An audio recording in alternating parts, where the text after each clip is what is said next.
İndi baxın, görün biz burada hansı saxtakarlığa yol veririk. Öz evladlarımızın qəlbin, ruhun, onların arzusun, amacın Allaha bağlamaqdan, onları aldadaraq, yalan söyləyərək Allahdan qeyrisinə bağlayırıq. Və onlara saxta yollarla məktublar yazdırırıq. Deyir, ay bala, yaz, Şaxta babaya məktub yaz, nə istəyirsən? Uşağı da bilmir axı.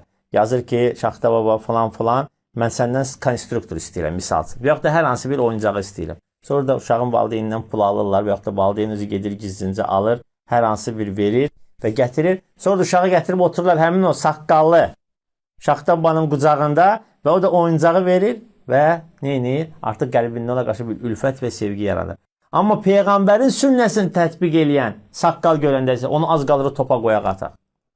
Biz niyə görə biz alçaq olanı üstün olanla dəyişirik? Niyə görə üstün olanı alçaq olana qurban veririk? Niyə görə biz haqqı batildən hələ bu günə qədər də ayırt eləyə bilmirik? Niyə görə evladlarımıza sağlam İslam əqidəsi öyrətmək əvəzinə başqa dinlərə, inanclara onların qəlbini bağlayırıq? Və təsəvvür edin ki, ruslar oturub bu gün də bizə gülürlər ki, gör bunların üzərində 70 il necə işləmiş isə, neçə ildir bunlar sanki müstəqillikdədirlər, hələ də bizim onlara işlədiyimiz o mədəniyyət onların qanında, canında gedir. Yəni biz hələ də ayılmamışıq. İnanın ki, bizim hamımızın boynunda o məsuliyyət var, o uşaqların məsuliyyəti.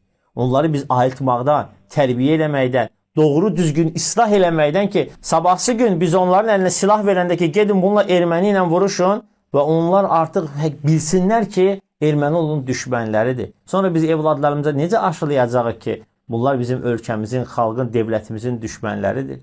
Onlar bunu anlamayacaqlar. Çünki biz uşaqlıqdan onların qəlbin nədir? Batil şeylərlə doldururuq, həqiqi vətənpərvərlikdən onları uzaq salırıq. İnanın ki, sadəcə uşaqlara nəylərisə əzbərlətdirmək kifayət deyildir. Və onun əksini də öyrətməliyik ki, qoy uşaqlarımız gözü açıq olsun.